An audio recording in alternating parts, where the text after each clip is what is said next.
AVK hobby ಐಡಿಯಾಸ್ಗೆ ಸ್ವಾಗತ. ಇವತ್ತಿನ ವಿಡಿಯೋದಲ್ಲಿ ನಾನು ನೋಡಿ ಎಲ್ಲರ ಮನೆಯಲ್ಲೂ ಎಳ್ಳು ಬೆಲ್ಲಕ್ಕೆ ತಯಾರಿ ನಡೀತಾ ಇರತ್ತೆ. ಎಳ್ಳು ಬೆಲ್ಲಕ್ಕೆ ಕೊಬ್ಬರಿಯನ್ನ ಹಾಕ್ತಿವಲ್ಲ, ಕೊಬ್ಬರಿಯನ್ನ ಹಾಕ್ಬೇಕಿದ್ರೆ ಎಲ್ಲರೂ ಕಷ್ಟ ಪಡ್ತಾರೆ. ಕೆಲವರು ಚಾಕುದಲ್ಲಿ ತೆಗಿತಾರೆ, ಮತ್ತೆ ಅಂದ್ರೆ ಗ್ರೇಟರ್ ಅಲ್ಲಿ ತೆಗಿತಾರೆ. ಅದು ಕಷ್ಟ ಆಗತ್ತೆ. ಅಂದ್ರೆ ಕತ್ತಿಯಲ್ಲಿ ತೆಗಿತಾರೆ.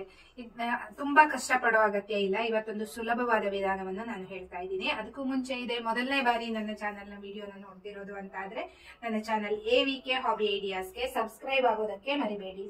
ಹಾಗೂ ಪಕ್ಕದಲ್ಲೇ ಇರೋ ಬೆಲ್ ಬಟನ್ ನ ಕ್ಲಿಕ್ ಮಾಡಿ ಆಲ್ ಅಂತ ಆಪ್ಷನ್ ಚೂಸ್ ಮಾಡಿದ್ರೆ ನನ್ನ ಪ್ರತಿ ವಿಡಿಯೋದ ನೋಟಿಫಿಕೇಶನ್ ನಿಮ್ಗೆ ಬರುತ್ತೆ. ಮತ್ತೆ ಎಲ್ಲರಿಗಿಂತ ಮುಂಚಿತವಾಗಿ ನಿಮ್ಗೆ ವಿಡಿಯೋ ನೋಡೋದಕ್ಕೆ ಸಹಾಯ ಆಗುತ್ತೆ. ಬನ್ನಿ ಫ್ರೆಂಡ್ಸ್, ಇವಾಗ ಹೇಗೆ ಮಾಡೋದು ಅಂತ ನೋಡೋಣ. ನೋಡಿ, ನಾನು ಈ ಕೊಬ್ಬರಿಯನ್ನ ತಗೊಂಡಿದ್ದೀನಿ. ಈ ಕೊಬ್ಬರಿಯನ್ನ ಒಂದು 3 to 4 hours ಆಗುವಷ್ಟು ಸಮಯ ನಾನು ಫ್ರಿಡ್ಜ್ ಅಲ್ಲಿ ಇಟ್ಟಿದ್ದೀನಿ. ಫ್ರಿಡ್ಜ್ ಅಥವಾ ಫ್ರೀಸರ್ ಅಲ್ಲಿ ಇಟ್ಕೋಬಹುದು. ಅಂದ್ರೆ ಫ್ರೀಸರ್ ಅಲ್ಲಿ ಇಟ್ಕೊಳ್ಳೋದ್ರಿಂದ ನಮ್ಗೆ ಕೊಬ್ಬರಿ ಗಟ್ಟಿ ಆಗತ್ತೆ. ಅಥವಾ ಬಿಸಿಲಿನಲ್ಲೂ ಸಹ ಇಟ್ಕೋಬಹುದು. ಆದ್ರೆ ಫ್ರಿಡ್ಜ್ ಅಲ್ಲಿ ಇಟ್ಕೊಳ್ಳೋದ್ರಿಂದ ನಮ್ಗೆ ಬೇಗನೆ ಸಿಪ್ಪೆಯನ್ನ ತೆಗಿಬಹುದು. ನೋಡಿ ಎಷ್ಟು ಗಟ್ಟಿಯಾಗಿರತ್ತೆ ಅಂತ. ನಂತರ ಈ ರೀತಿ ಪೀಲರ್ ಇರತ್ತಲ್ಲ, ಅದನ್ನ ಉಪಯೋಗಿಸ್ತಾ ಇದ್ದೀನಿ. ಈ ಪೀಲರ್ನ ಒಳ್ಳೆ ಕ್ವಾಲಿಟಿಯ ಪೀಲರ್ನ ಉಪಯೋಗಿಸ್ಬೇಕು.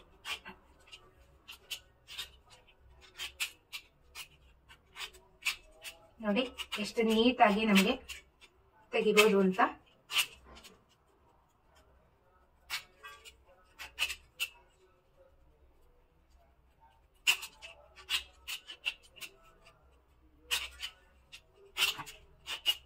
ನಾವು ಒಳ್ಳೆ ಕ್ವಾಲಿಟಿಯನ್ನ ಪೀಲರ್ನ ಉಪಯೋಗಿಸ್ಲಿಲ್ಲ ಅಂದ್ರೆ ನಮ್ಗೆ ಇದು ಅಂದ್ರೆ ಪೀಲರ್ ಮಾಡ್ತಾ ಮಾಡ್ತಾ ಕಿತ್ತು ಹೋಗೋ ಚಾನ್ಸ್ ಇರತ್ತೆ. ಹಾಗಾಗಿ ಒಳ್ಳೆ ಕ್ವಾಲಿಟಿಯ ಪೀಲರ್ನ ತಗೋಬೇಕಾಗತ್ತೆ. ನೋಡಿ ಫ್ರೆಂಡ್ಸ್, ಎಷ್ಟು ನೀಟಾಗಿ ಬರ್ತಾ ಇದೆ ಅಂತ. ಸಿಪ್ಪೆ ಎಲ್ಲ ಕ್ಲೀನ್ ಆಗಿ ಬರುತ್ತೆ. ಆದ್ರೆ ಹೀಗೆ ಸ್ವಲ್ಪ ಪ್ರೆಷರ್ ಹಾಕಿ ತೆಗಿಬೇಕಾಗತ್ತೆ. ಅಂದ್ರೆ ತುಂಬಾ ಉದ್ದದವರೆಗೂ ತೆಗಿಯೋಕ್ಕಾಗಲ್ಲ. ಸ್ವಲ್ಪ ಸ್ವಲ್ಪನೇ ಹೀಗೆ ತೆಕ್ಕೊಂಡು ಹೋಗ್ಬೋದು. ನೋಡಿ ಎಷ್ಟು ಕ್ಲೀನ್ ಆಗಿ ಬರುತ್ತೆ ಅಂತ. ಒಂದ್ 5 ನಿಮಿಷದಲ್ಲೇ ಒಂದೊಂದು ಕೊಬ್ಬರಿಯ ಸಿಪ್ಪೆಯನ್ನು ತೆಕ್ಕೊಬಿಡ್ಬೋದು.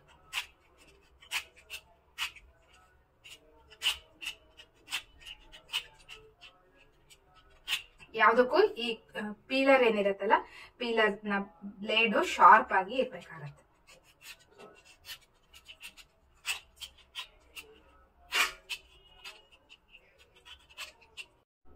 ನೋಡಿ ಎಷ್ಟು ನೀಟಾಗಿ ಸಿಪ್ಪೆಯನ್ನು ತೆಕ್ಕೊಂಡು ಹೋಗ್ಬೋದು ಅಂತ.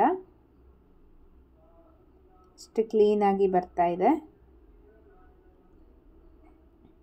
ನಾನು ಆಲ್ಮೋಸ್ಟ್ ಈಗ 75% ಅಷ್ಟು ತೆಗೆದಿದ್ದೀನಿ. ಎಷ್ಟು ಕ್ಲೀನಾಗಿ ಕಾಣಿಸ್ತಾ ಇದೆ ನೋಡಿ. ಬಹಳ ಬೇಗನೆ ಸಹ ಮುಗಿಸ್ಬೋದು. ಒಂದು 5 ನಿಮಿಷದ ಒಳಗಡೆ ಒಂದು ಕೊಬ್ಬರಿಯನ್ನು ನಾವು ಸಿಪ್ಪೆಯನ್ನು ತೆಗೆದು ಮುಗಿಸ್ಕೊಬಿಡ್ಬೋದು. ನೋಡಿ ಈ ರೀತಿಯಾಗಿ ನೀಟಾಗಿ ಎಲ್ಲೂ ಸ್ವಲ್ಪನೂ ಇಲ್ಲದೆ ಇರೋ ರೀತಿ ಸಿಪ್ಪೆಯನ್ನು ನಾವು ಪೀಲರ್ನ ಸಹಾಯದಿಂದ ತೆಗಿಬೋದು. ನೋಡಿ, ನಾನು ಮೊದಲೇ ಹೇಳಿದಾಗೆ ಯಾವುದಕ್ಕೂ ನಮಗೆ ಪೀಲರ್ ಒಳ್ಳೆ ಕ್ವಾಲಿಟಿದು ಇರಬೇಕು, ಬ್ಲೇಡ್ ಶಾರ್ಪ್ ಆಗಿ ಇರಬೇಕು. ಆಗ ಮಾತ್ರ ತುಂಬ ಚೆನ್ನಾಗಿ ಬಹಳ ಬೇಗನೆ ಆಗುತ್ತೆ.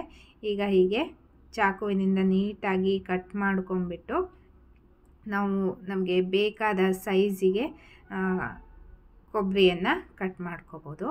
ನಾನಿಲ್ಲಿ ಇದೇ ರೀತಿಯಲ್ಲಿ ನೋಡಿ ಕಟ್ ಮಾಡ್ತಾ ಚಿಕ್ಕ ಚಿಕ್ಕದಾಗಿ ಕಟ್ ಮಾಡಿಕೊಂಡು ಹೋಗ್ತಾ ಇದ್ದೀನಿ. ನಮ್ಮ ಸೈಜ್ಗೆ ಹೇಗೆ ಬೇಕೋ ಆ ಸೈಜಿಗೆ ಕಟ್ ಮಾಡ್ಕೋಬೋದು.